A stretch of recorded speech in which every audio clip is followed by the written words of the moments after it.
Now to turn to roofing. Traditional metal roofing, and metal roofing in, say, lead or copper or zinc, would have a complete surface of boarding like a floor put on the roof, and then the sheets are laid onto that. Where they join at the sides, there's a risk of water getting in. So a timber piece, a timber roll would be put on, as it's called. So this piece of timber here, which has a curved top, would be on the roof, nailed onto the boarding, and the sheet of lead would turn over the top of it, and the next one turn over the top as well, so that the actual gap would be raised above the surface and water wouldn't get in. So when the first galvanised iron tiles were made, they operated on the same principle. The assumption was the same thing would be done. So although this is a late specimen, this is what this is designed to do. That roll fits into the tile here and stops the water getting through. The next phase is development of a complete system by Moores and Rogers, who are galvanised iron manufacturers. And this is a Moores and Rogers tile here. They tend to have that same feature, but they also have ribs across the middle to make the middle rather stronger.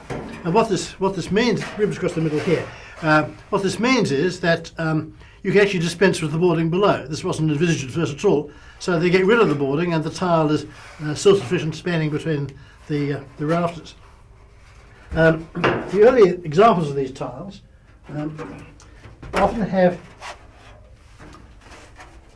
lettering in what was originally red paint. It's faded off here, and it gives the size and the weight of the bundle of tiles. You bought the tiles by weight, as you used to buy nails by weight, not by number.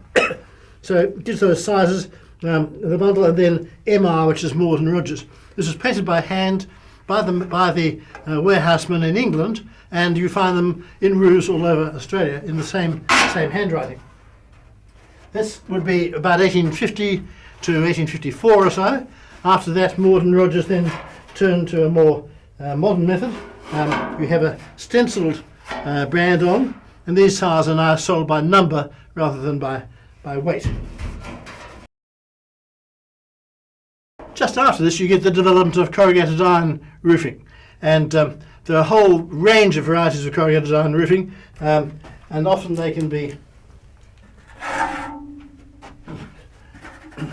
identified by brands on the back of them, and there's a complete catalogue of brands which operate for all the English-speaking world, although the iron itself is all made in Britain.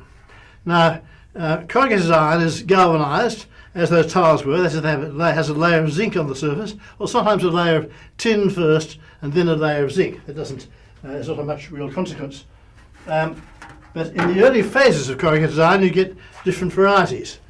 And this, which looks like a sheet of small corrugations, the typical one is 75 mils or 3 inch. This is smaller. This has little straps which are riveted to the back of the sheet. We have the remains of them here. There would have been 3 across here, and they're designed so that the next sheet slots into that gap. And these are actually referred to as iron tiles.